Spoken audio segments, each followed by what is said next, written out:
नमस्कार, मैं हूं प्रमोद और आप देखना शुरू कर चुके हैं दी सड़कनामा.com। 5 राज्यों के चुनाव नतीजों के बाद हरियाणा में सरगर्मियां तेज हो गई हैं। अलग अलग जो है राजनीतिक पार्टियां हैं, उन्होंने अपनी तैयारियां हैं वो शुरू कर दी है। और इसके साथ साथ हम आपको बता दें कि हरियाणा में भी मंत्रिमंडल को लेकर के फेरबदल की संभावनाएं हैं वो तेज हो गई हैं। हाल ही में मुख्यमंत्री मनोहर लाल ने भारतीय जनता पार्टी और संघ के पदाधिकारियों के साथ बैठक की है और उसके बाद मुख्यमंत्री मनोहर लाल है वो राज्यपाल से भी मिले हैं। इसके साथ साथ इस पूरी बात को बल मिला है कि हरियाणा में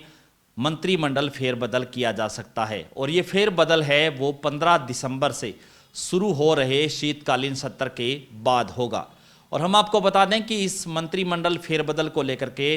भाजपा और जजपा की ओर से नए चेहरे हैं वो शामिल किए जा सकते हैं। इसके साथ साथ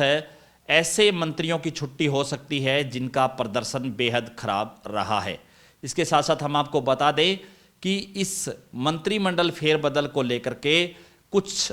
ऐसे मंत्री भी हैं जिनके विभागों में भी फेरबदल किया जा सकता है। ये भी चर्चा चल रही है कि पहली बार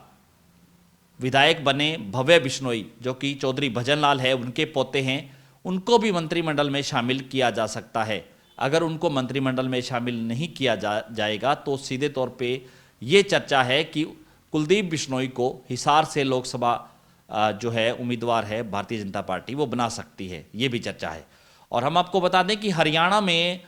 भारतीय जनता पार्टी का, क्योंकि कार्यकाल का जो 10 महीने का जो समय है वो अभी बचा है, हरियाणा में 14 मंत्री मुख्यमंत्री समेत है वो बनाए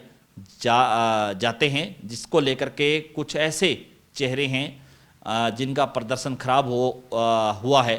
मंत्रियों को लेकर के, उनको जो है हटाया जा सकता है। उनकी कुर्सी है वो रिपोर्ट कार्ड के आधार पे जा सकती है और कुछ नए चेहरों को भी जो है मंत्रिमंडल में शामिल किया जा सकता है। ये चर्चा है वो चल रही है, लेकिन ये सब कुछ होगा शीतकालीन सत्र के बाद। और हम आपको बता दें जो पहले चर्चा थी खास करके अनिल विज से कि उनको स्वास्थ्य विभाग है उनसे लिया जा सकता है, फिलहाल इस पूरे मामले को लेकर के सहमति बन गई है, क्योंकि मुख्यमंत्री मनोहर लाल ने अनिल विज को आश्वासन दिया है कि डीजी हेल्थ है उनको लंबी छुट्टी पर जाने की चर्चा है वो चल रही है, उनको डीजी हेल्थ को हटाया जा रहा है, जिसको लेकर के फिलहाल जो अनिल विज है वो थोड़ा शांत हो गए हैं और वो जो है विधानसभा सत्र में जो है स्वास्थ्य को लेकर के जो सवाल है उन पे जवाब देंगे। पहले क्योंकि उन्होंने चेतावनी दी थी कि उनसे विभाग या तो वो विभाग छोड़ देंगे सत्र से पहले या जवाब नहीं देंगे, जिसको लेकर के अब जो है फिलहाल सहमति बनी है कि डीजी हेल्थ को हटाया जा रहा है। लेकिन इसके साथ साथ हम आपको बता दें कि शीतकालीन सत्र के बाद है वो हरियाणा में मंत्रिमंडल में जो है फेरबदल किया जा सकता है, क्योंकि जिस तरह से 5 राज्यों के जो चुनाव नतीजे आए हैं उससे भारतीय जनता पार्टी बेशक पूरी तरह से आश्वस्त है वो हरियाणा में नज़र आ रही है, क्योंकि 3 राज्यों में भारतीय जनता पार्टी ने सरकार बनाई है, उसको लेकर के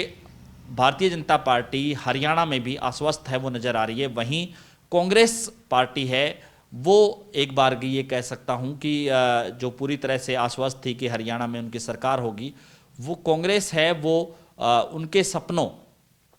उनके सपने हैं वो धूमिल जरूर हुए हैं, लेकिन ये कह सकते हैं कि हरियाणा में चाहे कांग्रेस की बात करें, चाहे बीजेपी की बात करें, चाहे जजपा की बात करें, चाहे इनेलो की बात करें, तो सभी पार्टियों ने अपने अपने कार्यक्रम हैं वो तेज कर दिए हैं। और इस चूँकि 10 महीने का कार्यकाल चूँकि बचा है और लोकसभा को लेकर के सिर्फ 100 दिन का समय है वो अभी शेष है, तो रैलियों की जो श्रृंखलाएं हैं वो शुरू हो गई हैं। और जो है इसके बाद शीतकालीन सत्र के बाद हरियाणा में भारतीय जनता पार्टी है वो मंत्रिमंडल में फेरबदल कर सकती है और भारतीय जनता पार्टी और जजपा के नए चेहरे हैं वो शामिल किए जा सकते हैं। ये चर्चा है वो अब चल रही है। तो ज़्यादा से ज़्यादा इस वीडियो को आप शेयर जरूर कर दीजिए, कमेंट सेक्शन में आप अपनी राय जरूर दीजिए कि इस पूरी वीडियो को लेकर के आप क्या सोचते हैं, आपकी मंत्रिमंडल के फेरबदल को लेकर के क्या राय है। बहुत बहुत शुक्रिया।